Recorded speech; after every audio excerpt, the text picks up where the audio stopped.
James Irsley Poynter was born to Eugene and Molly Poynter on 1 December 1916 in Bloomington, Illinois. In February 1942, he enlisted in the Marine Corps and fought in the Pacific Theater during World War II, participating in the Guadalcanal, Southern Solomons, Saipan, Tinian, and Okinawa campaigns. Poynter was honorably discharged in February 1946. At the beginning of the Korean War, he re-enlisted in the Marine Corps, joining the 13th Infantry Battalion, Marine Corps Reserve in Los Angeles, California on 19 July 1950.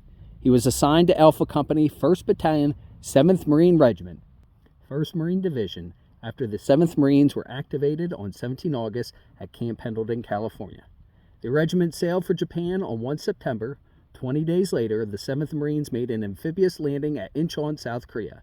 His regiment then rejoined the 1st Marine Division, which had made an assault landing at Inchon on 15 September and participated with the division in the Battle of Seoul against North Korean forces.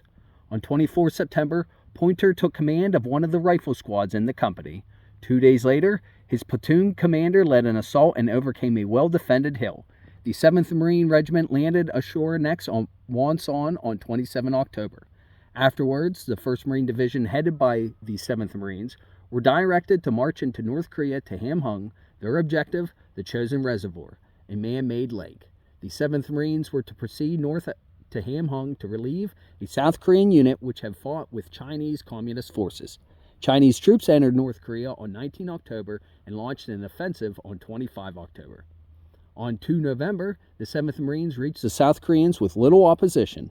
1 November was the first confrontation between the Chinese and the U.S. military. However, Chinese presence increased after this.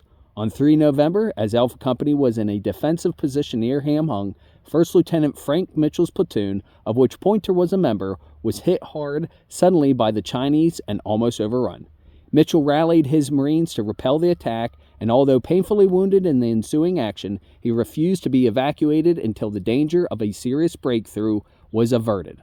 On 4 November, as the 7th Marines were advancing to the Chosin Reservoir, Lieutenant Mitchell's platoon defended Hill 532 south of Sudong. Poynter was wounded there in hand-to-hand combat with the enemy. In spite of his wounds, he single-handedly charged 3 machine gun positions, destroying each before being killed. Visit my YouTube channel tomorrow for a conclusion on Sergeant Poynter's actions, and until then, stay salty devils, Semper Fi, and carry on.